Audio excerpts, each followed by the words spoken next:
4 मई के बाद बीजेपी की सरकार बनेगी, भारी बहुमत से बनेगी। इसी के साथ बंगाल की परेशानियों का अंत भी शुरू हो जाएगा। এত গর্জন বাংলায় এসে করছেন যেন মনে হচ্ছে সব সিটে আপনি জিতে গেছেন। ঘেচু, আলিপুরদুয়ারে গোল্লা, কুচবিহারে গোল্লা, উত্তর দিনাজপুরের গোল্লা, দক্ষিণ দিনাজপুরের গোল্লা, মালদায় গোল্লা, মুর্শিদাবাদে গোল্লা। রেজাল্টটা বেরোলে মিলিয়ে নেবেন। এত গর্জন করছেন না, এই গর্জনের কি ফল হয় আপনাকে আমরা আগেও দেখেছি। नमस्कार दोस्तों, मैं संजय प्रभाकर। पश्चिम बंगाल में 152 सीटों पर पहले चरण के मतदान 93% के करीब करीब। इस वोटिंग ने राजनीति का तापमान आसमान पर पहुंचा दिया है इस समय पूरे पश्चिम बंगाल में। और अब 29 अप्रैल को होने वाले दूसरे और अंतिम चरण की 142 सीटों पर पूरा देश जो है टकटकी लगाए बैठा है। क्या होने वाला है आगे जो बताने जा रहा हूं, पूरे फैक्ट्स फिगर्स लेकर आपके सामने बैठा हूं। पूरे मेरे ऑनलाइन रिसर्च में रिलायबल और क्रेडिबल सोर्सेस से जो बातें सामने लेकर आपके सामने आ रहा हूं, अभी जो आगे बताने जा रहा हूं, आपको भी पूरा भरोसा हो जाएगा कि हां, ममता बनर्जी एक बार फिर से मुख्यमंत्री बनने जा रही हैं। कैसे, आगे सुनिए। 142 सीटों पर पूरा देश जो है टकटकी लगाए बैठा है। लेकिन अब इस लड़ाई में एक और बहुत बड़ा फैक्टर बहुत तेजी से चर्चा में है, जो पहले चरण में भी ऐसा हुआ, ऐसा कहा जा रहा है। दूसरे चरण में ममता बनर्जी को मुस्लिम समाज का बड़े पैमाने पर वन साइडेड समर्थन मिल सकता है, ऐसी बातें कही जा रही हैं। और पॉलिटिकल एनालिसिस में कई जगह यह बात जो है चर्चा में है, क्योंकि इन 142 सीटों में डिस्ट्रिक्ट वाइज वेटेड एवरेज जो है मुस्लिम वोटर शेयर करीब करीब 26.3% के करीब आ रहा है। यानी हर 4 वोटर में से एक से थोड़ा ज्यादा मुस्लिम वोटर।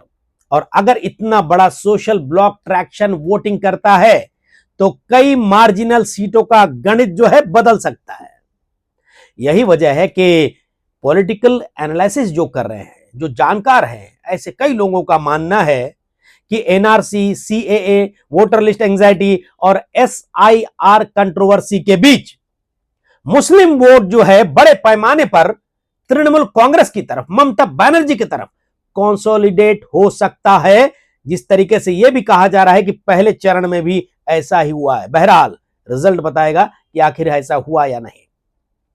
और अगर देखिए दोस्तों, women vote, hawker worker vote और माइनॉरिटी वोट एक साथ जुड़ गए तो ममता बनर्जी के बीजेपी गोला पावे उस तंज को जमीन पर ट्रैक्शन मिल सकता है। ये गोला पावे क्या है, आगे सुनिएगा। और यहीं से एक बहुत बड़ा सवाल यह खड़ा हो रहा है, क्या हमला करने निकली ममता बनर्जी के किले पर हमला करने निकली बीजेपी खुद इस किले की दीवारों से टकरा कर लौट जाएगी? अगर अब की बार बीजेपी जो है वहां सरकार नहीं बना पाई, ऐसा माना जा रहा है कि आने वाले 30 से 50 साल तक फिर संभावना नहीं है। तो ऐसे में क्या ममता बनर्जी सिर्फ किला बचाएंगी नहीं दोस्तों, बल्कि बम्पर जीत के साथ चौथी बार सत्ता में लौटेंगी, यह कहा जा रहा है। और क्या इसी आत्मविश्वास में उन्होंने अपनी एक चुनावी रैली में कहा, बीजेपी गोला पावे गोला, यानी बीजेपी को गोल अंडा, शून्य मिलेगा, कुछ नहीं मिलेगा यहां पर, किसी भी जिले में कुछ नहीं। ये ममता बनर्जी जो है चुनावी सभा में चीख चीख कर बोल रही है। लेकिन राजनीति में इसका मीनिंग जो है, इसका अर्थ गोला पावे, ये सिर्फ 0 सीट्स नहीं है। गहराई में उतरिए, सोचिए। जनता राजनीतिक तौर पर नकार देगी बीजेपी को पश्चिम बंगाल में, यह ममता बनर्जी कहना चाहती हैं। रिजेक्ट कर देगी यहां की जनता, यह मीनिंग निकल रहा है, इंटरप्रिटेशन निकल रहा है। बीजेपी खाली हाथ लौट सकती है, यही इस तंज का डीपर पॉलिटिकल मीनिंग है। और दोस्तों अब जरा देखिए, यह सिर्फ तृणमूल का दावा नहीं है।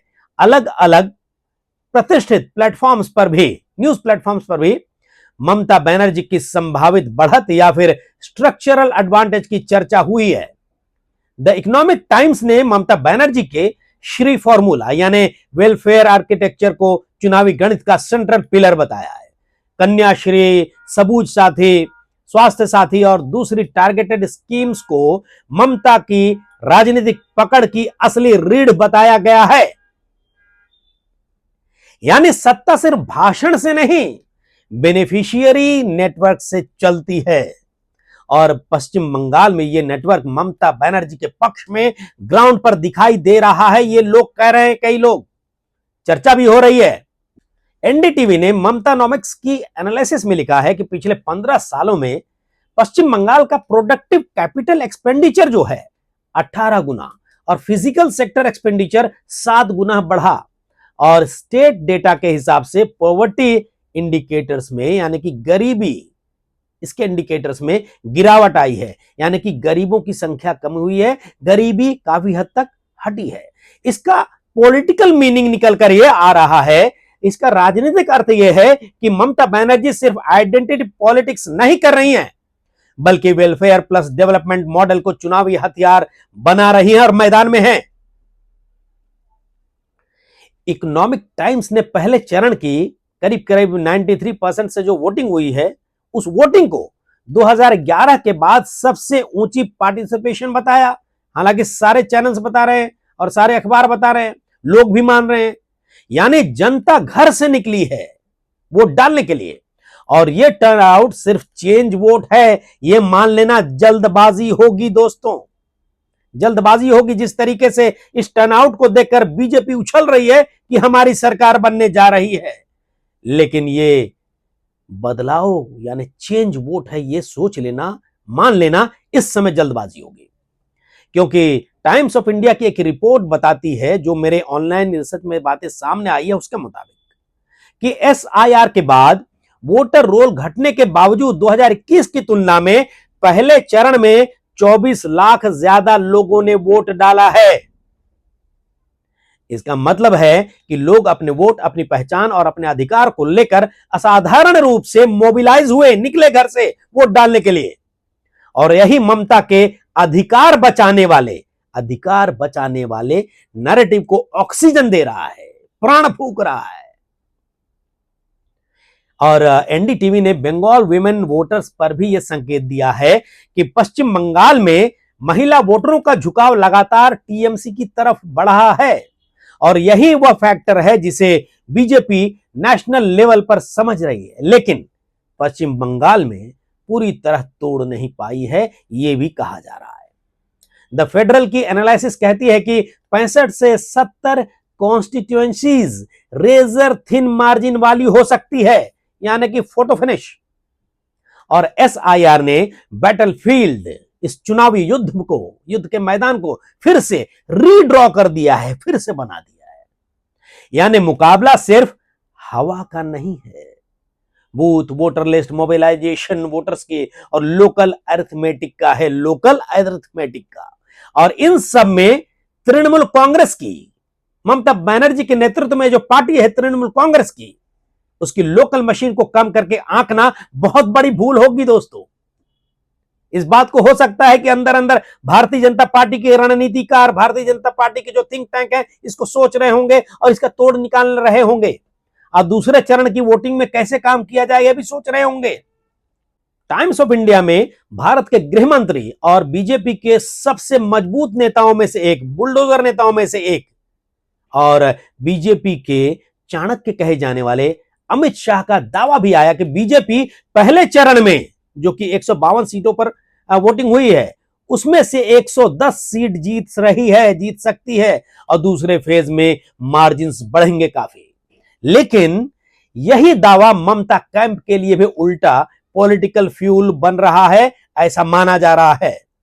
क्योंकि जब ग्राउंड पर, मैदान पर, चुनावी मैदान पर, ग्राउंड जीरो पर साउथ बंगाल टीएमसी का पुराना किला है, पुराना किला, बहुत मजबूत अभेद्य किला है, तब बहुत बड़ा दावा अगर रिजल्ट में कन्वर्ट नहीं हुआ तो वो ओवर कॉन्फिडेंस माना जाएगा।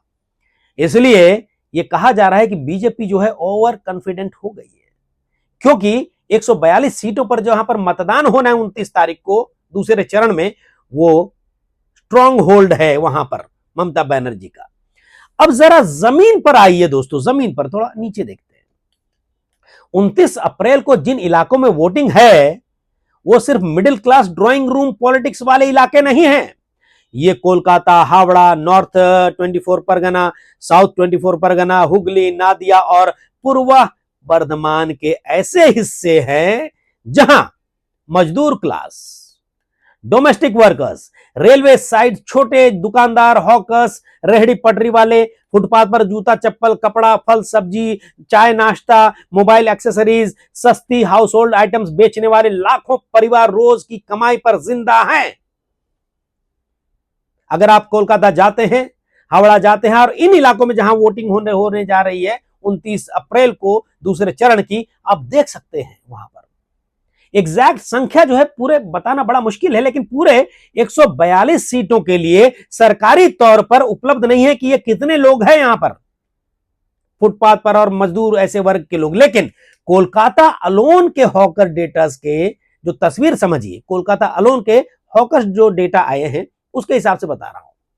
केएमसी सर्वे में करीब करीब 55,000 हॉकर्स आइडेंटिफाई हुए हैं, जो आइडेंटिफाई हुए हैं 55,000, और अर्बन पॉलिसी एस्टिमेट्स एक्चुअल संख्या 2.7 से लेकर 3 लाख तक बताए जा रहे हैं।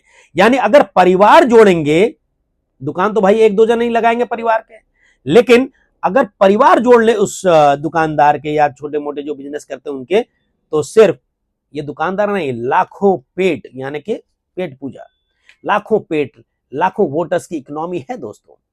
अब पॉलिटिकल एंगल सोचिए, इसमें क्या पॉलिटिकल एंगल निकलकर सामने आ रहा है। बीजेपी आज उन्हीं लोगों से वोट मांग रही है सबसे ज्यादा जोर डालकर, लेकिन गरीब आदमी के मन में डर क्या है, सुनिए बहुत ध्यान से। डर यह है कि अगर development, clean footpath, encroachment removal, smart city, traffic discipline के नाम पर मुंबई जैसी कार्रवाई पश्चिम बंगाल में चली तो सबसे पहले किसका ठेला हटेगा, किसकी दुकान हटेगी, किसकी चाय की टपरी हटाई जाएगी, किसकी दुकान टूटेगी, किसका माल जब्त होगा, किसकी रोजी जाएगी, रोजी रोटी खत्म हो जाएगी। सोचिएगा, सवाल है ना।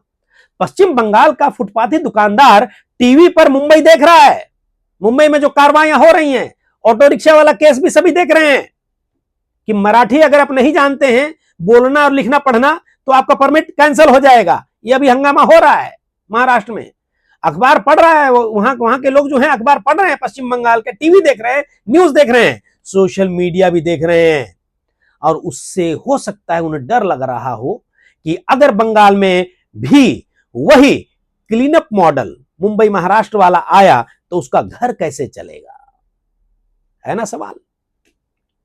और वहीं मेरे कई सोर्स हैं, बहुत सारे लोग जिनसे मेरी जान पहचान उनसे भी बात हुई है, और वो क्या कह रहे हैं कि इस खतरे को देखते हुए वहां के वोटर्स गरीब हो सकता है काफी डरे हुए हैं। और यही ममता बनर्जी की लाइन, उनके स्टेटमेंट्स की, मुझे किसी को बेरोजगार करने का अधिकार नहीं। ममता बनर्जी मंचों पर खड़े होकर कहती हैं मुझे किसी को बेरोजगार करने का अधिकार नहीं, यानी कि वो उन लोगों की मसीहा है। फुटपाथी दुकानदारों, रेहड़ी वालों और छोटे रोजगार वालों के मन में बड़ा फर्क पैदा करती है यह बात जो ममता बनर्जी खुलकर कह रही है। कार्रवाई और बेरोजगारी के बीच जो मानवीय बैलेंस है दोस्तों, ह्यूमैनिटी, जो ह्यूमन एंगल है, ममता बनर्जी उसे पॉलिटिकल कैपिटल के रूप में बदल रही हैं, और यही वो जगह है जहां बीजेपी की मुश्किलें बढ़ती हुई नजर आ रही हैं, ऐसा माना जा रहा है। बीजेपी का अर्बन गवर्नेंस मॉडल अक्सर discipline, clearance, beautification, encroachment removal की भाषा में आता है, ये चर्चा का विषय है, और ये मिडिल क्लास को अच्छा लगता है, लेकिन फुटपाथ से पेट पालने वाले आदमी को डराता है दोस्तों, डराता है। आपको क्या लगता है कमेंट बॉक्स में जरूर लिखिएगा। और जो आदमी सुबह 5 बजे ठेला लगाता है फुटपाथ पर, सड़क पर, दिन भर पुलिस म्युनिसिपैलिटी से बचता है, वहां भी लेन देन वाला मामला होता है, और शाम को जब वो 500 से 700 रुपए लेकर घर लौटता है तो उसके लिए डेवलपमेंट का मतलब रोज का धंधा है, फ्लाईओवर नहीं।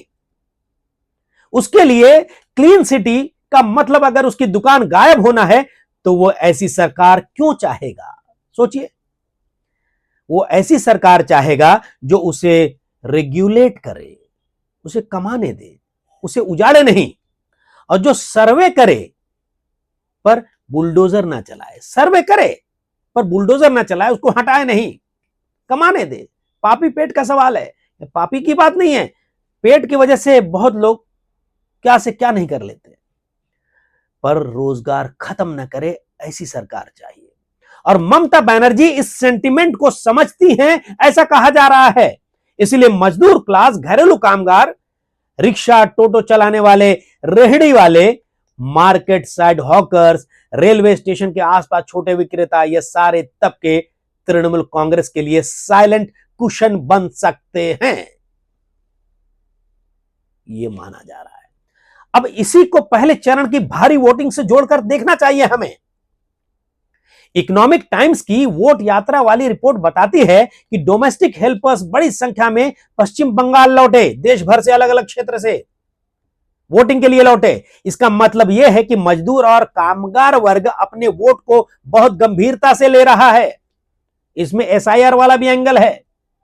और मजदूर वर्ग, गरीब वर्ग, वो सिर्फ जाति या धर्म से वोट नहीं कर रहा, वो अपनी रोजी रोटी, अपना एड्रेस, अपना राशन कार्ड, अपना नाम वोटर लिस्ट में बचाने के लिए वोट कर रहा है। और अब इसमें अगर 26.3% की जो बात हो रही है कि मुस्लिम वोटर्स वन साइडेड जो है ममता बनर्जी के फेवर में गिर रहा है, वोटिंग डाल रहा है, तो इस प्रतिशत एवरेज मुस्लिम वोटर्स भी टैक्टिकल कंसोलिडेशन के साथ जुड़ गया है ममता बनर्जी के साथ। तो इक्वेशन और बदल सकती है। उन गरीबों के अलावा मुस्लिम वन साइडेड अगर जा रहे हैं तो इक्वेशन और बदलती हुई नजर आ रही है। अब एक थोड़ा सा और एक फैक्टर पर ध्यान देते हैं, महिला वोट, विमेन वोट्स। लक्ष्मी भंडार जैसी योजनाएं सिर्फ कैश ट्रांसफर नहीं है, house hold level political messaging है। घर की महिला अगर हर महीने मिलने वाली मदद को डिग्निटी और सिक्योरिटी से जोड़ती है, डिग्निटी, एक महिला के पास थोड़ा पैसा रहे, हो सकता है कि हस्बैंड्स उनको पैसे ना देते हों, गरीब महिला को, अपनी पत्नी को, अपनी बेटी को, अगर उसे सरकार की तरफ से कुछ पैसे आते हैं 1,500 2,000, तो भी उसको डिग्निटी लगता है, सम्मान, अपने आप में आत्मसम्मान, और उसे सुरक्षा का बोध होता है। तो अगर हर महीने मिलने वाली मदद को डिग्निटी और सिक्योरिटी से जोड़ती है महिलाएं वहां की, तो वो वोट डिसीजन में निर्णायक बन सकती है। इस बात को भारतीय जनता पार्टी साफ समझती है। जिस तरीके से महाराष्ट्र में हुआ है ना, लाडकी बहन योजना, बिहार में हुआ, ये सब आप जानते हैं। अब तीसरा फैक्टर क्या है दोस्तों, बांग्ला अस्मिता। बांग्ला अस्मिता, भाषा वाला मामला। बांग्ला निजेर मेके चाय, बांग्ला निजेर मेके चाय, यानी कि पश्चिम बंगाल अपनी बेटी को ही चाहता है। बेटी कौन है? ममता बनर्जी। और जब ममता बनर्जी से सीधे सीधे कह रही है खुलकर, बीजेपी गोल्ला पावे गोल्ला, यानी कि बीजेपी को कुछ नहीं मिलने वाला, अंडा मिलेगा। कई जिलों में खाता भी नहीं खोल पाएगी बीजेपी, ऐसा कहा जा रहा है टीएमसी की तरफ से। तो ये बातें जोड़ती हैं, तो मैसेज साफ साफ समझ में आ रहा है सामने कि पश्चिम बंगाल अपनी बेटी चुनेगा। ये कह रहे हैं लोग, ममता बनर्जी कह रहे हैं, उनकी पार्टी वाले कह रहे हैं। बांग्ला अस्मिता वाला मामला जाग उठा है वहां पर, और बीजेपी को खाली हाथ लौटाएगा, ये कह रही है ममता बनर्जी मंचों से। एक तरफ पॉजिटिव आइडेंटिटी है, पॉजिटिव आइडेंटिटी अपनी बेटी ममता बनर्जी, तो दूसरी तरफ नेगेटिव रिएक्शन, नेगेटिव रिजेक्शन, गोला पावे गोला, ये ममता बनर्जी कर रही है मंचों से। यही इलेक्शन मैसेजिंग का डबल इंजन है दोस्तों। अब नेक्स्ट छठा फैक्टर क्या है, 2021 का हिस्टोरिक डेटा। उन्हीं 142 सीटों की हम बात कर रहे हैं जहां पर कि 29 अप्रैल को वोटिंग होनी है दूसरे चरण की। तृणमूल कांग्रेस इस 142 में से 123 सीट बम्पर सीट जीती थी, 142 में से, और भारतीय जनता पार्टी को 18 सीटें मिली थी और आईएसएफ को 1 सीट मिली थी सिर्फ। और अगर बीजेपी को सत्ता चाहिए तो उसे इस किले में, इस फोर्ट्रेस में मैसिव ब्रीच चाहिए, यानी कि वहां पर जबरदस्त सेंधमारी करनी होगी। कैसे वो ममता बनर्जी के किले में को सेंध मार सके और उसके वोटर्स को अपनी तरफ खींच सके। लेकिन मैसिव ब्रीच के लिए, यानी कि जबरदस्त सेंध मारने के लिए ममता बनर्जी के वोटर्स के किले में, इसके लिए सिर्फ रैली वाली क्राउड काफी नहीं है। बूथ कमेटी चाहिए, लोकल कैंडिडेट क्रेडिबिलिटी चाहिए, वुमेन बेनिफिशियरी ब्रेक चाहिए। हालांकि बीजेपी ने यह घोषणा कर दी है कि अगर उनकी सरकार बनेगी तो महिलाओं को 3,000 रुपए हर महीने दिया जाएगा। वो एक उसके लिए उन्होंने योजना बनाई है और समझाई है।